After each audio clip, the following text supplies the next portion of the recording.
But I think what's really interesting is like these smaller communities are having a disproportionate impact on the behaviors of the larger community with a delay. So, the way that when Reddit describes itself as like the front page of the internet, the way we also describe it to customers is like, that thing you're seeing now on Instagram, that happened 3 months ago on Reddit. And I think what we're starting to see is like 4chan, like whatever, right? Like, so just for it's one example. same concept. Like, for everyone that's listening, it's like how culture gets developed from Europe to New York to California to maybe the rest of the world. And then also what you're saying, like what you saw on Instagram, I've seen this on the international side more than anything else. Like, I love when clients are like multinational and I'm like, oh, we got to run ads in South America. I'm like, all right, like I already know exactly what's going to work because it's what worked in the last 2 years here that's no longer working now is working there. It's just kind of like a waterfall effect of where it flows from and to. Yeah. Totally. Cool. So I think that diversification is really actually driven by people's behavior, right? And so I think that's the thing is like what we're seeing is that diversification of behavior. Yes, people are still going to the big platforms. Absolutely. But when we look at where else are they spending time, it's much more broad and diverse.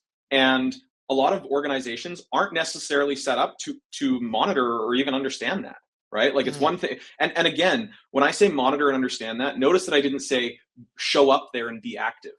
Like, I think that's the other thing is like, when someone hears me say Reddit, I'm not saying go spin up a Reddit like presence as a brand. I'm just saying understand the people's attention that you're trying to earn.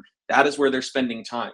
So you as a brand, the activity on Reddit might be an intelligence gathering thing that you build into your workflow, not necessarily we're going to show up there. And so I think that's like where the nuance is. That's a big shift because I have had clients go, oh, the LLMs, we need to be on core and Reddit, and they go jump in out there. They don't understand the culture, like, right? They get banned, or whatever.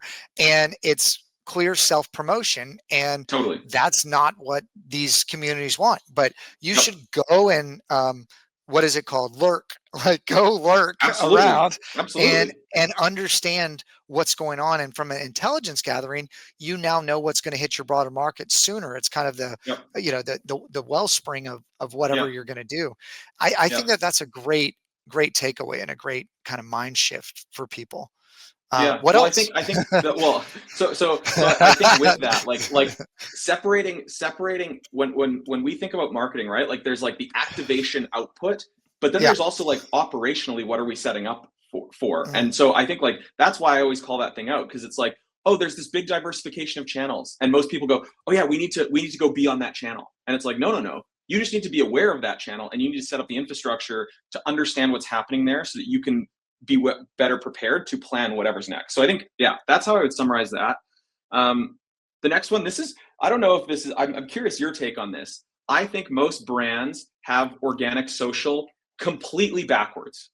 And what I mean by that is the rise of performance marketing and, paid Facebook, Google, et cetera, has changed the hierarchy internally, where that's where a lot of the resource and focus and attention and like political capital behind the scenes within marketing organizations have gone, right? So when I sat on the social team at Red Bull, at Aritzia, and when I worked in marketing at Arc'teryx, like all of a sudden we're pouring tons and tons of money into ads.